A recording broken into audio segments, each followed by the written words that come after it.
रेकॉर्डवरील 2 सराईत गुन्हेगार जेरबंद करून रिक्षा चोरीचे गुन्हे उघडकीस आणून 1,35,000 रुपये किमतीचा मुद्देमाल हस्तगत करण्यात गुन्हे शाखा युनिट 2 ला यश आलंय। याबद्दल सविस्तर वृत्त असं की नाशिक शहरात व परिसरात दैनंदिन घडणाऱ्या चोरीच्या गुन्ह्यांना प्रतिबंध करण्याच्या दृष्टीने उपाययोजना करणे व आळा घालण्याबाबत माननीय पोलीस आयुक्त श्री संदीप कर्णे व माननीय पोलीस उपायुक्त गुन्हे शाखा श्री प्रशांत बच्चाव, माननीय सहाय्यक पोलीस आयुक्त गुन्हे शाखा श्री संदीप मिटके यांनी गुन्हे शाखेला आदेश दिले होते। त्या अनुषंगाने गुन्हे शाखा युनिट 2 नाशिक शहरकडील अधिकारी व अंमलदार हे मोटरसायकल चोरीच्या गुन्ह्यातील आरोपितांचा शोध घेत असताना दिनांक 4 मे 2025 रोजी श्रेणी पोलीस उपनिरीक्षक मुख्तार खान पठाण यांना गुप्त बातमीदारामार्फत बातमी मिळाली की भद्रकाली पोलीस ठाण्याच्या हद्दीतून सुमारे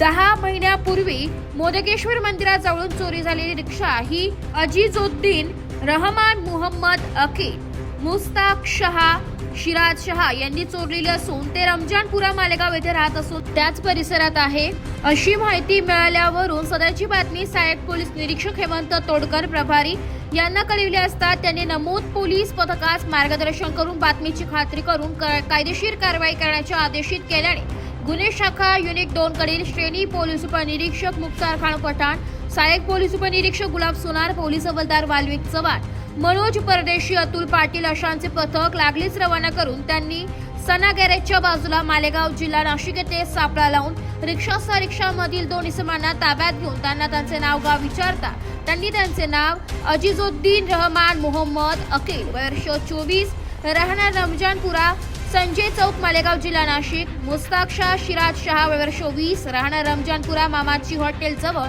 हैदर अली चौक मालेगाव जिल्हा नाशिक असे सांगितले। त्यांना त्यांच्या ताब्यातून मिळून आलेल्या रिक्षाबाबत विचारणा केली असता त्यांनी सांगितले की आम्ही नाशिक शहरातील भद्रकाली हद्दीतून मोदकेश्वर मंदिराजवळून सुमारे 10 महिन्यापूर्वी रिक्षा रात्री सुमारास चोरली होती असे सांगितल्याने गुन्हे अभिलेखावरून खात्री केली असता सदर रिक्षा चोरीबाबत भद्रकाली पोलीस ठाणे येथे गुन्हा रजिस्टर नंबर 228/2024 भारतीय न्याय संहिता कलम 303(2) प्रमाणे दाखल आहे। तसेच त्यांची अधिक विचारपूस करता त्यांनी 1 ते 1.5 वर्षांपूर्वी नाशिक शहरातील भद्रकाली हद्दीतून रात्रीच्या सुमारास चोरल्याचे सांगितल्याने सदरची रिक्षा अलकबीर इंग्लिश मीडियमच्या बाजूला भिंतीजवळ मालेगाव नाशिक येथे लावल्याचं सांगितल्याने सदरची रिक्षा जप्त करण्यात आलेली आहे। ब्युरो रिपोर्ट, नाशिक लोकशाही न्यूज, नाशिक।